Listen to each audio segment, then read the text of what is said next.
चलो भाई बधा मजा। तो आज આપણે સરસ મજાની એક વાર્તા હોભળીશું। વાર્તાનું નામ છે સમડીમાં। શું નામ છે વાર્તાનું? સમડીમાં। એક દિવસે એક ગામ હતું અને આ ગામમાં પટેલભાઈ રહેતા હતા। આ પટેલભાઈ શહેરમાં કમાવા માટે જતા હતા। હવે જ્યારે રસ્તા વચ્ચે ચાલતા ચાલતા જતા હતા, કેમ કે એ વખતે તો સાધન હતા નહીં, ચાલતા ચાલતા જતા હતા તો વચમાં એક જંગલ આવ્યું અને જંગલની નીચે એક સફેદ કલરનું આવડું કોક પડ્યું હતું। એનું વજન હતું 2 કિલો। કેટલું વજન હતું? 2 કિલો। આ ભાઈએ ઉપાડી અને ચાલતા થયા।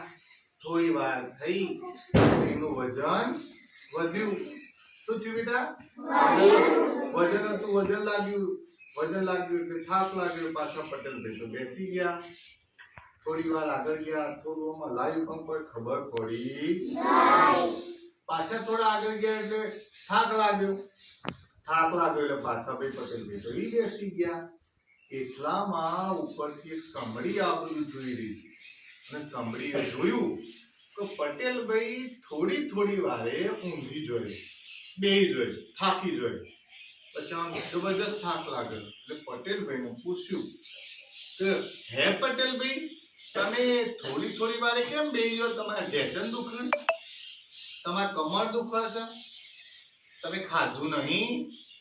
એટલે પટેલભાઈ કે ના સમડી બેન, એવું નહીં, પરંતુ આ મારા હાથમાં કોક આ મળ્યું છે ને જે રીતે ફેંકી દઉં?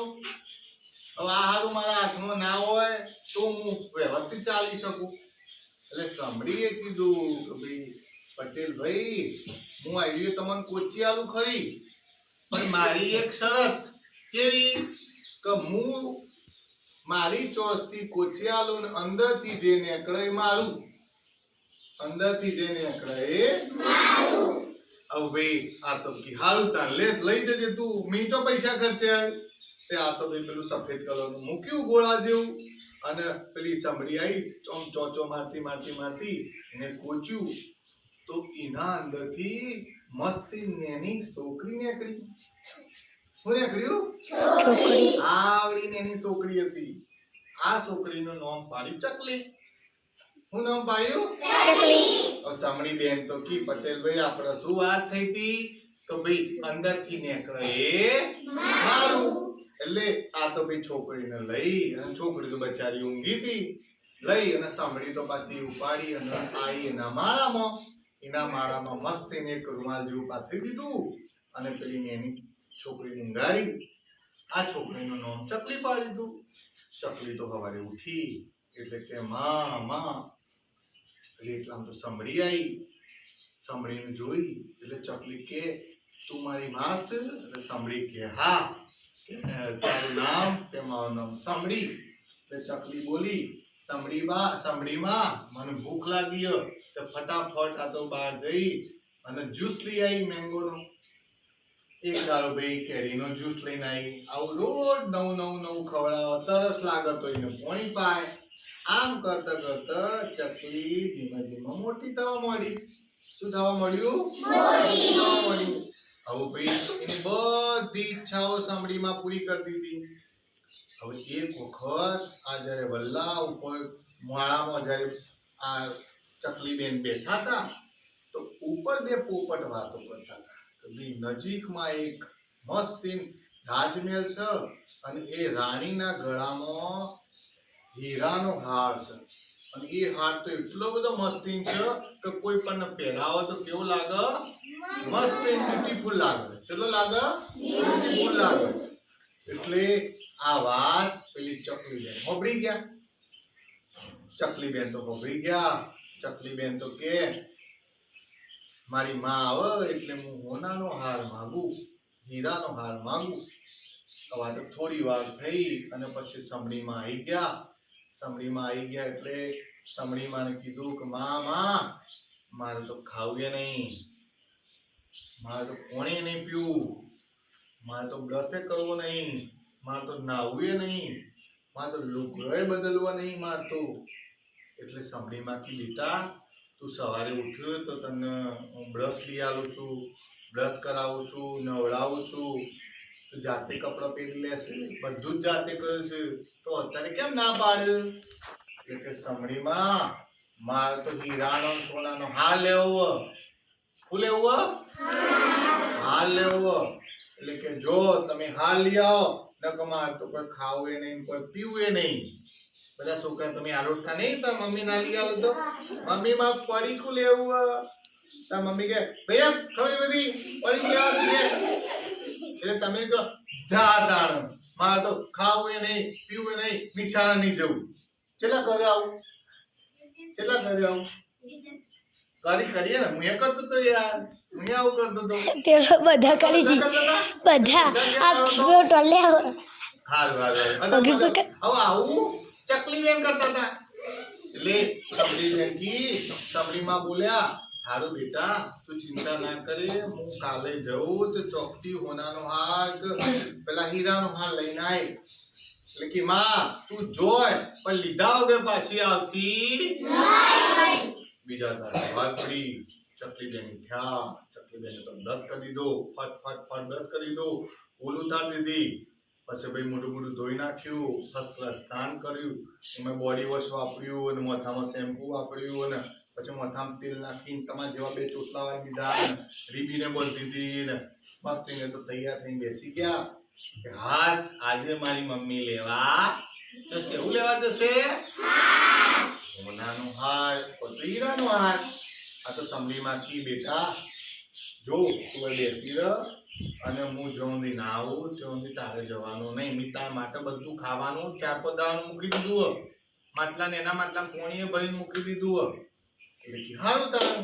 આ તો સમડીમાં તો ઉઠતી જઈ હવારથી હોજ પડી તો કોઈ જગ્યાએ હાર જોવા મળ્યો નહીં. એ દારે બીજા દિવસ હવાર પડી પણ સમડીમાં તો આવ્યો નહીં. પછી આ તો ભાઈ બીજા દાર હવારે બાજુના નગરમાંથી એક રાજકુમાર આવ્યો. મસ્ત રાજકુમાર હતો અને એનું તીર લઈને આવ્યો અને આવી અને એને જોયું એક પોપટ બેઠો હતો, એનું તીર માર્યું અને તીર વાગ્યું એટલે પોપટ તો બોલ્યો જય શ્રી રામ રામ બોલ્યો ને તો ભાઈ બચાવી નાઈ મરી ગયું. ચકલી બેને કીધું અલ્યા તારી જોયું, અલ્યા તારી અમારા પોપટનું કને માર્યું? તો પછી એ તો બોલવા માંડી એ છોકરા તે અમારા પોપટને કેમ માર્યું? આ તારો ગુનો છે, તારે આવી રીતે મરાય નહીં. માફી માંગ તો અને સજીવન કર. પેલું કે હું આજીવન તો કરી શકું એવો નહીં. પછી રાજકુમારે જોયું અલ્યા આ સમડીના મારામાં તો આવી ચકલી બેન બેઠો. લ્યા ચકલી તો મસ્તી દેખાતી હતી. જે દેખાતી હતી મસ્તી, ચોટલો વાળેલો ને 2 લીપીનો બધેલી ને મોઢા પર પાવડર લગાવેલો એટલે કેવું લાગે? મસ્તી મસ્તી લાગતી હતી. દોત સફેદ હતા, કાળા નતા, લાલે નતા, મસ્તી લાગતી. તો ભાઈ રાજકુમાર આવી ગયો. રાજકુમારને તો પેલી ચકલી બેન ગમી ગયા.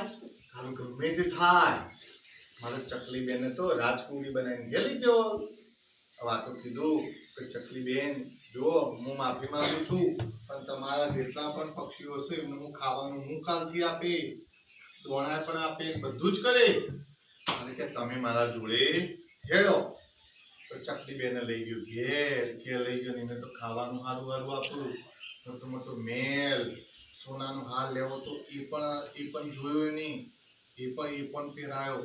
ચકલી બેન ખુશ હતા અને રાત પડી એટલે એના મમ્મી યાદ આવી તો મારી સમણીમાં જો જઈ. હવે બીજો દાડો થયો એટલે સમણીમાં તો ઘેર આવ્યો હાર લઈને બીજો. જોયું ચકલી તારા માટે હું હાર લાવી. ચકલી તો હતી જ નહીં. બધા પક્ષીઓને પૂછ્યું એટલે પક્ષીઓ આપણે ચકલી બેન ક્યાં ગયા, અમારી છોકરી ક્યાં ગઈ? એટલે કે રાજકુમાર આવ્યો હતો ને એનો હતો, એને ચકલી બેન લઈ ગયો અને અમે તો ખાસા બધા દોણા એવું આપતો ગયો. એટલે આ તો શોધવા માટે સમડી તો ઉઠતી જાય. બધાને પૂછે ભાઈ મારી ચકલી બેનને જોયા હતા, મારી ચકલી બેનને કોઈ રાજકુમાર ઉપાડી ગયો. હવે આ તો પેલા કે મને ખબર નહીં, પેલા કે મને ખબર નહીં કરતા કરતા કરતા રાજમહેલ આવ્યો. રાજમહેલ ઉપરથી ઉઠતા ઉઠતા સાંભળી જતી હતી તો એક દાસી આવી. દાસીને પૂછ્યું કે ભાઈ મારી ચકલીને કોઈ લઈ ગયું તો કોઈને એની છોકરીને લઈ ગયું છે? હવે કયો વખતે ચકલી બેન ખાવા બેઠા હતા. ચકલી બેને અવાજ આવ્યો, અરે રે આ તો મારી માનો અવાજ છે, આ તો મારી માં સમડી માનો અવાજ છે. એટલે પેલો રાજકુમાર કે આ સમડી થોડી તારી માં હોય, સમડી માં હોય કે ના ના મારી માં છે. આ તો ભાઈ ખાવાનું બાજુ પર મૂકી અને દોડતી અગાસી ઉપર આવી. અગાસી ઉપર આવી અને સમડી બૂમ મારી, સમડીમાં. સમડી તો હોમતી આવી અને છોકરીને ભેટી પડી. એટલે પેલો રાજકુમાર ચપ થઈ ગયો. પછી તો સમડીમાં એક ઘેર વાત કરી, બેસાડ્યા અને કીધું ભાઈ એક પટેલ ભાઈને આવી રીતે કોક મળ્યું હતું, એમાંથી ચકલી બેન નીકળ્યા હતા અને એમનું હું રોજ ખવડાવું પીવડાવું, બ્રશ આલું, નાવાનું પાણી ગરમ કરી આલું, બધું જ કરી આલું અને એને મેં મોટી કરી. અને એ વખતે રાજકુમારે એવું કીધું કે આજથી સમડી બેન તમે ને તમારી છોકરી મારા ત્યાં રહેવાનું, હું અને રાજકોડી બનાવીને રાખે અને તમારે મારા ત્યાં ખાવાનું પીવાનું મજા કરવાની જલસાથી આપણે રહેવાનું. એ દિવસથી ચકલીબેન અને સમડીમાં એ રાજાના ઘરે રહેવા લાગ્યા અને ખાઈ પીને મજા કરવા માંડ્યા.